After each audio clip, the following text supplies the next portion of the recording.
Welcome back to this channel once again. In 1 minute we are going to look at how you can change your themes in Videopsalm from any color to dark theme. I had my friend in the comment section had trouble with it, so I made this video for you guys.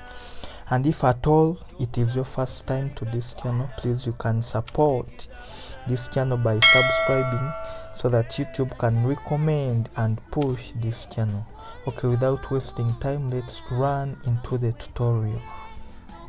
Okay, what you need to open Videopsalm.